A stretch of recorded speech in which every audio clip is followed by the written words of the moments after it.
Hi friends, welcome to our channel Sravanthi సమేత గురు. ఈరోజు నేను మీకు ఒక మంచి హెల్దీ అండ్ టేస్టీ రెసిపీ చూపించబోతున్నానండి. అదేంటంటే జొన్న రవ్వ ఉప్మా.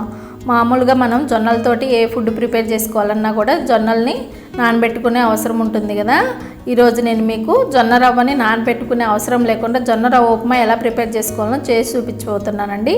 మరి ఎందుకు ఆలస్యం అండి, సింపుల్ అండ్ టేస్టీ హెల్దీ జొన్న రవ్వ ఉప్మా ఎలా ప్రిపేర్ చేసుకోవాలో చూసేద్దాం రండి. ఒక మీడియం సైజ్ ఆనియన్ కట్ చేసుకున్నానండి. అదేవిధంగా 2 బీన్స్, ఒక టమాటో, ఒక పొటాటో, ఒక క్యారెట్, కొంచెం చిన్న అల్లం తురుము, ఒక 2 పచ్చిమిర్చి కట్ చేసి పెట్టుకున్నానండి. ఇక్కడ ఇప్పుడు స్టవ్ పైన కడాయి పెట్టేసేసుకొని నేను జొన్న రవ్వ అండి, ఇది ఎలా ఉండాలంటే మన ఉప్మా రవ్వ అంతా సన్నగా ఉండాలి. మీరు జొన్న రవ్వని రవ్వ జల్లెల్లో జల్లించుకుంటే అది కిందకి జారేంత సన్నగా ఉండే జొన్న రవ్వని తీసుకుంటున్నాను. రవ్వ అనేది మనకు అలానే ఉంటే నానబెట్టుకునే అవసరం లేకుండా ఉప్మా అనేది చాలా త్వరగా అయిపోతుందండి. దీన్ని నేను ఇక్కడ ఫ్రై చేసుకుంటున్నాను. ఇలా ఏ మిల్లెట్స్నైనా ఇలా ఫ్రై చేసుకోవడం వల్ల ఆ పచ్చివాసన అనేది పోయి ఇంకా టేస్ట్ అనేది చాలా బాగా ఉంటుంది మనకి. అదే కాకుండా మనకి ఉడకడానికి చాలా త్వరగా ఉడుకుతుందండి. మామూలుగా మిల్లెట్స్ ఉడకడం కొంచెం టైం పడుతుంది కదండి. ఇలా ఫ్రై చేసుకోవడం వల్ల చాలా సింపుల్గా త్వరగా ఉడికిపోతుంది.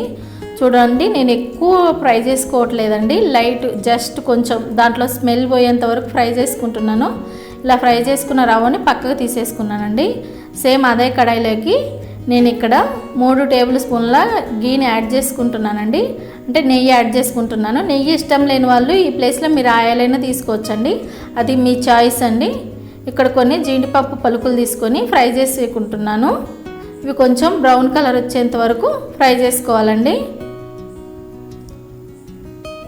ఇలా బ్రౌన్ కలర్ రాగానే నేను ఒక బౌల్లోకి పక్కకు తీసేసుకుంటున్నానండి. అదే కడాయిలోకి నేను ఇక్కడ పోపు దినుసులు యాడ్ చేసుకున్నాను. ఇవి కొంచెం ఫ్రై అయిన తర్వాత ఇందులోకి నేను కొంచెం జీలకర్ర అనేది యాడ్ చేసుకుంటున్నానండి. ఇవి చక్కగా ఫ్రై అవ్వాలి. ఇవి మనకు చక్కగా ఫ్రై అయిన తర్వాత ముందుగా నేను సన్నగా తరిగి పెట్టుకున్న ఆనియన్స్ని యాడ్ చేసుకుంటున్నాను. ఇవి కూడా ఒకసారి అలా కలిపేసేసుకొని దీంట్లోకి నేను ఇక్కడ 2 పచ్చిమిర్చిని ఇలా కట్ చేసుకున్నానండి. వీటిని కూడా యాడ్ చేసేసుకుంటున్నాను. వీటిని ఒకసారి అంతా చక్కగా కలిపేసేసుకోవాలి. దాంట్లోకి కొంచెం అల్లం తురుము యాడ్ చేసుకుంటున్నానండి. ఇవి చక్కగా కొంచెం లైట్గా ఫ్రై అయిన తర్వాత మనం ముందుగా కట్ చేసుకున్న వెజిటేబుల్స్ అన్నిటినీ యాడ్ చేసేసుకుంటున్నానండి. ఇక్కడ నేను టమాటాని యాడ్ చేయట్లేదు, లాస్ట్లో యాడ్ చేసుకుంటానండి. దీన్ని కొంచెం మిక్స్ చేసేసుకొని దీంట్లోకి నేను 2 కరివేపాకు రెమ్మల్ని యాడ్ చేసుకుంటున్నానండి. ఇందులో నేను కొంచెం సాల్ట్ అనేది యాడ్ చేసుకుంటున్నానండి. జస్ట్ ఆ వెజిటేబుల్స్కి సరిపడా కొంచెం సాల్ట్ని యాడ్ చేసుకొని మిక్స్ చేసేసుకుంటున్నాను.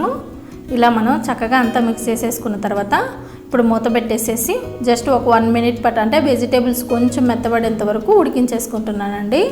చూడండి, ఇప్పుడు నేను లాస్ట్లో టమాటాలు యాడ్ చేస్తున్నాను. ముందుగానే టమాటాలు యాడ్ చేయడం వల్ల టమాటా అనేది మెత్తగా అయిపోతుంది. ఒకసారి అంతా మిక్స్ చేసేసుకొని ఇప్పుడు మూత పెట్టేసి 1 నిమిషం పాటు ఉడికించుకుందామండి. అంటే మరీ టమాటా ముక్కలు మెత్తపడే విధంగా కాకుండా జస్ట్ కొంచెం పచ్చిగా లేకుండా ఇలా ఈ విధంగా ఉండాలండి. ఇప్పుడు నేను ఒకసారి అంతా మళ్ళీ కలిపేసుకొని మనం ముందుగా ఫ్రై చేసి పెట్టుకున్న రవ్వని యాడ్ చేస్తున్నానండి.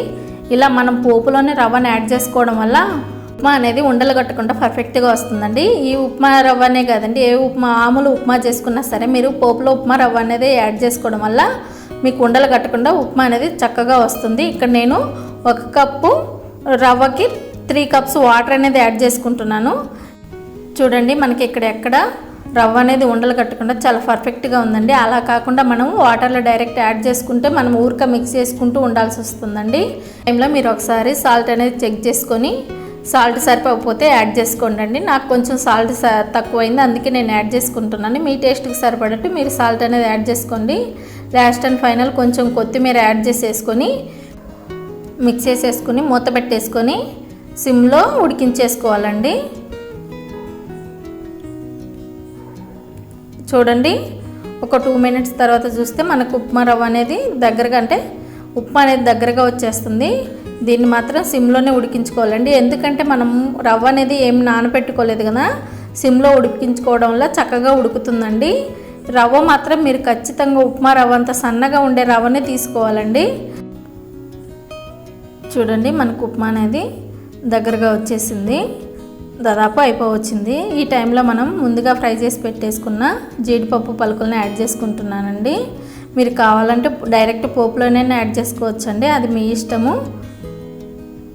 ఇలా చక్కగా ఒకసారి అంతా కలిపేసేసుకొని మనం మళ్ళీ ఒకసారి మూత పెట్టేసుకొని సిమ్లో ఉడికించేసుకుందామండి. చూడండి, చక్కగా మనకు ఉప్మా అనేది ప్రిపేర్ అయిపోయిందండి. మనం తీసుకున్న వాటర్కి ఆ రవ్వకి చక్కగా సరిపోయిందండి. మీకు కావాలంటే చూడండి, చేతితోటి మనకి రవ్వ అనేది చాలా స్మూత్గా వచ్చేస్తుంది. ఉప్మా అనేది ఈ విధంగా ఉండాలండి. ఇది చిన్నపిల్లలకు కానీ పెద్దలకి కానీ ఎవరికైనా హెల్త్కి చాలా మంచిదండి. అంతేనండి, ఒక సర్వింగ్ ప్లేట్లోకి తీసుకొని సర్వ్ చేసేసుకోవడమేను. దీంట్లోకి కావాలంటే కొంచెం నిమ్మరసము యాడ్ చేసుకోండి. నేనైతే ఇక్కడ యాడ్ చేసుకోవట్లేదండి, అది పూర్తి ఆప్షనల్ అండి, మీకు ఇష్టం ఉంటేనే యాడ్ చేసుకోండి. ఈ రెసిపీని మీరు కూడా ట్రై చేసి మీకు ఎలా వచ్చిందో నాకు కామెంట్ రూపంలో తెలియజేయండి. ఈ వీడియో కనుక మీకు నచ్చినట్లయితే లైక్ చేయండి. అదేవిధంగా మా ఛానల్ని సబ్స్క్రైబ్ చేసుకోండి. మరిన్ని నోటిఫికేషన్స్ కోసం పక్కనే ఉన్న బెల్ ఐకాన్ని